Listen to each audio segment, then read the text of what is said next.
ರಾಶಿಗಳಲ್ಲಿ ಮುಂದಿನ ರಾಶಿ ಕನ್ಯಾ ರಾಶಿ. ಕನ್ಯಾ ರಾಶಿ ಕನ್ಯಾ ಲಗ್ನ. ಕನ್ಯಾ ರಾಶಿ ಕನ್ಯಾ ಲಗ್ನದಲ್ಲಿರ್ತಕ್ಕಂಥವ್ರ ಭವಿಷ್ಯತ್ತನ್ನ ತಿಳಿಸೋದಾದ್ರೆ, ಎಲ್ಲೋ ಒಂದು ಕಡೆ ಸಾಕಷ್ಟು ಸಮಸ್ಯೆಗಳನ್ನ ಅನುಭವಿಸಿದ್ರಿ ಕಳೆದ ವರ್ಷ. ಈ ವರ್ಷದ ಭವಿಷ್ಯದಲ್ಲಿ ಒಂದಿಷ್ಟು ಬದಲಾವಣೆಯನ್ನ ಕಂಡುಕೊಳ್ತೀರಿ.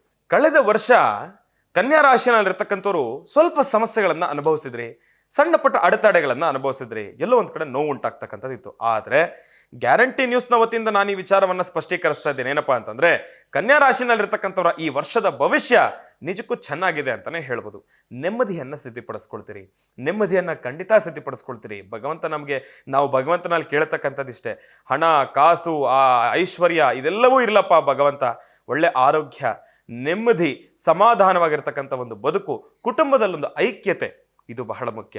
ಯಾಕೆ ಅಂತಂದ್ರೆ ನಾವಿರ್ತಕ್ಕಂಥ ಮನೆ, ಆಚೆ ಕಡೆ ನಾವು ಕೆಲಸ ಮಾಡೋ ಪರಿಸರ ಬೇರೆ, ಅದು ಬೇರೆ.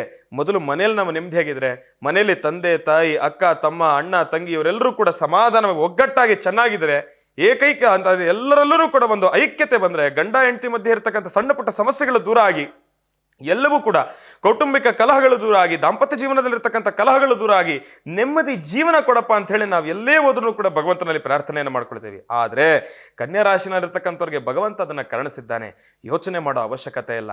ಇಲ್ಲಿ ತಾವು ಕೇಳ್ಬೋದು, ಗುರುಗಳೇ ಗಂಡನಂತೂ ಬೇರೆ ರಾಶಿ, ನಂದು ಕನ್ಯಾ ರಾಶಿ, ಇಲ್ಲಿ ಹೇಗೆ ಗುರುಗಳೇ ಸಮಸ್ಯೆ ದೂರ ಆಗತ್ತಾ, ಅವ್ರದೊಂಥರ ಭವಿಷ್ಯ ಇದೆ ನಂದೊಂಥರ ಭವಿಷ್ಯ ಇದೆ ಅಂತಲ್ಲ. ಆ ಥರ ಅಲ್ಲ. ಕನ್ಯಾ ರಾಶಿನಲ್ಲಿರ್ತಕ್ಕಂಥವ್ರಿಗೆ ತಾಳ್ಮೆ ಇದೆ ಅಂತ ನಾನು ಹೇಳಿದ್ನಲ್ಲ, ತಮ್ಮಿ ತಾಳ್ಮೆನೆ ಎಲ್ಲೋ ಒಂದ್ ಕಡೆ ನಿಮ್ಮ ಭವಿಷ್ಯದ, ನಿಮ್ಮ ದಾಂಪತ್ಯ ಜೀವನದಲ್ಲಿ ಮಧ್ಯೆ ಬರ್ತಕ್ಕಂಥ ಕಲಹಗಳನ್ನು ದೂರ ಮಾಡಿಕೊಳ್ಳಿಕ್ಕೆ ಒಂದು ವಿಶೇಷವಾಗಿರ್ತಕ್ಕಂಥ ಮಾರ್ಗ. ದಾಂಪತ್ಯ ಜೀವನದಲ್ಲಿ ಕಲಹ ಉಂಟಾಗೋದೇ ಎಲ್ಲಿ? ತಾಳ್ಮೆಯನ್ನು ಮಿತಿ ಮೀರಿ ಮಾತಾಡಿದಾಗ, ತಾಳ್ಮೆಯನ್ನು ಮೀರಿ ನಡ್ಕೊಂಡಾಗ. ಎದುರುಗಡೆ ಇರತಕ್ಕಂಥ ವ್ಯಕ್ತಿ ನಮ್ಮ ಹತ್ರ ಕೂಗಾಡ್ತಾ ಮಾತಾಡ್ತಾ ಇದ್ದಾರೆ ಅಂತಂದ್ಮೇಲೆ ಆತನಿಗೆ ಮಾತಿಗೆ ಮಾತು ಕೊಟ್ರೆ ಸಂಬಂಧಗಳಲ್ಲಿ ಬಿರುಕುಂಟಾಗುತ್ತೆ. ಒಬ್ರು ಮಾತಾಡ್ತಾ ಇದ್ದಾನೆ ಅಂತಂದ್ರೆ ಒಬ್ರು ಮೌನ ವಹಿಸ್ಬೇಕು, ತಾಳ್ಮೆಯಿಂದ ಇರಬೇಕು, ಸಮಾಧಾನವಾಗಿರ್ಬೇಕು. ಆಗ ಮಾತಾಡಿರ್ತಕ್ಕಂಥ ವ್ಯಕ್ತಿಗೆ ಎಲ್ಲೋ ಒಂದ್ ಕಡೆ ಪಶ್ಚಾತ್ತಾಪದ ಆ ಒಂದು ಬೆಂಕಿಯ ಆ ಒಂದು ಬಿಸಿ ತಾಕ್ತಕ್ಕಂಥದ್ದಿರುತ್ತೆ. ಕಾಲಕ್ರಮೇಣ ಸರಿ ಹೋಗಿ ಬರ್ತಾರೆ. ಕೋಪದಲ್ಲಿ ಕೂಗಾಡಿದ್ದೇನೆ ಕ್ಷಮಿಸಿ ಅಂತ ಹೇಳಿ ಮುಂದೆ ಹೋಗ್ತಕ್ಕಂಥದ್ದಿರುತ್ತೆ.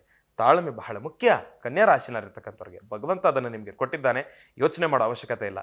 ಕನ್ಯಾ ರಾಶಿನಲ್ಲಿರ್ತಕ್ಕಂಥವ್ರಿಗೆ ಮತ್ತೊಂದು ವಿಚಾರ, ಉದ್ಯೋಗ ವ್ಯಾಪಾರ ಬಿಸ್ನೆಸ್ ಅನ್ನ ಮಾಡತಕ್ಕಂಥವ್ರಿಗೆ ಪರವಾಗಿಲ್ಲ. ಕನ್ಯಾ ರಾಶಿನಲ್ಲಿರ್ತಕ್ಕಂಥವ್ರು ಎಲ್ಲೋ ಒಂದ್ ಕಡೆ ತಮಗೂ ಕೂಡ ಸ್ವಲ್ಪ ಮಿಶ್ರ ಫಲದ ಸೂಚನೆ ಅಂತಾನೆ ಹೇಳ್ಬೋದು. ಆದ್ರೆ ಕನ್ಯಾ ರಾಶಿನಲ್ಲಿರ್ತಕ್ಕಂಥವ್ರಿಗೆ ಭೂಮಿಗೆ ಸಂಬಂಧಪಟ್ಟಿರತಕ್ಕಂಥ ವಿಚಾರದಲ್ಲಿ ಸ್ವಲ್ಪ ಜೋಪಾನ.